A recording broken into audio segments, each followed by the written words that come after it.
Une personne ayant reçu le don d'interprétation des langues, 1 Corinthiens 12, 30, pouvait comprendre ce que disait la personne qui parlait en langue. Cette personne communiquait ensuite le message à tous les autres pour que tous comprennent. C'est pourquoi que celui qui parle en langue prie afin de pouvoir interpréter. 1 Corinthiens 14, 13. La conclusion de Paul au sujet du parler en langue sans interprétation et sans appel. Mais dans l'Église, j'aime mieux dire 5 paroles avec mon intelligence afin d'instruire aussi les autres plutôt que 10 000 paroles en langue. 1 Corinthiens 14, 19. Le don du parler en langue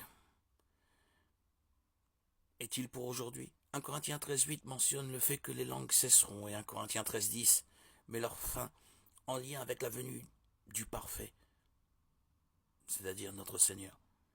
Certains pensent que la différence de temps des verbes en grec qui disent littéralement que les prophéties et la connaissance sont en train de disparaître, ainsi que les langues ont cessé, est une preuve que le parler en langue a cessé avant l'arrivée du parfait. C'est possible, mais le texte ne le dit pas explicitement. Certains citent aussi des passages comme Ésaïe 28, 11 et Joël 2, 28, 29 pour montrer que le parler en langue était un signe du jugement imminent de Dieu. 1 Corinthiens 14, 22 décrit les langues comme un signe pour les non-croyants. Selon cet argument, le don de parler en langue était un avertissement lancé aux Juifs que Dieu allait juger Israël pour son rejet de Jésus-Christ comme le Messie. Par conséquent, après qu'il ait effectivement jugé Israël lors de la destruction de Jérusalem par les Romains en 70 après Jésus-Christ, le don de parler en langue n'avait plus de raison d'être. C'est possible, mais l'accomplissement du but originel du parler en langue n'implique pas forcément qu'ils doivent cesser. Les Écritures saintes n'affirment pas clairement que le don de parler en langue ait cessé.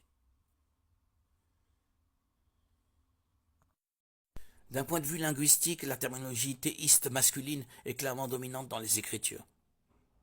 Les deux testaments emploient des pronoms masculins pour faire référence à Dieu.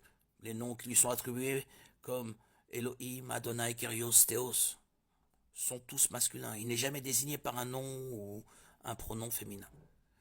Les références au Saint-Esprit dans tout le Nouveau Testament sont également masculines, alors que le terme employé pour esprit, pneuma, est lui-même neutre. Le terme hébreu pour esprit, roar, est féminin en Genèse 1-2. Mais le genre d'un mot en grec ou en hébreu n'a rien à voir avec le genre qu'il possède effectivement, d'un point de vue théologique. Puisque le Saint-Esprit est Dieu, on peut déduire certaines de ses caractéristiques de celles de Dieu.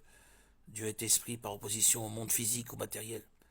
Il est invisible et spirituel, c'est-à-dire qu'il n'a pas de corps. Jean 4, 24, Luc 24, 39, Romains 1, 20, Colossiens 1, 15, Timothée 1, 17. Il n'a pas de corps, d'où l'interdiction de se servir d'un objet matériel pour le représenter. Exode 24. Si le genre est un attribut du corps, alors un esprit n'en a pas. Dieu n'a donc pas définition, pas de genre.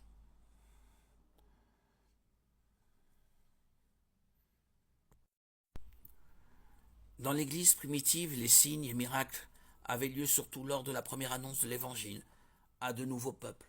Le jour de la Pentecôte, on voit que des Juifs, hommes pieux venus de toutes les nations qui sont sous le ciel, étaient rassemblés à Jérusalem. Acte 2, 5. Ces Juifs, qui avaient été élevés ailleurs et parlaient d'autres langues, ont été les premiers bénéficiaires du signe de parler en langue. Ils ont reconnu qu'ils entendaient parler des merveilles de Dieu, chacun dans sa propre langue.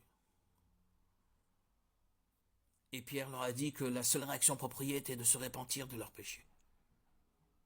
Quand l'évangile a été annoncé pour la première fois aux Samaritains, Philippe a accompli des signes et des miracles. Acte 8, 13. Quand Pierre a été envoyé à Corneille, un non-juif, Dieu a de nouveau fait un signe miraculeux pour confirmer son œuvre. Tous les croyants circoncis qui étaient venus avec Pierre furent stupéfaits de ce que le don du Saint-Esprit était déversé même sur les non-juifs. En effet, il les entendait parler en langue et célébrer la grandeur de Dieu. Acte 10, 45, 46.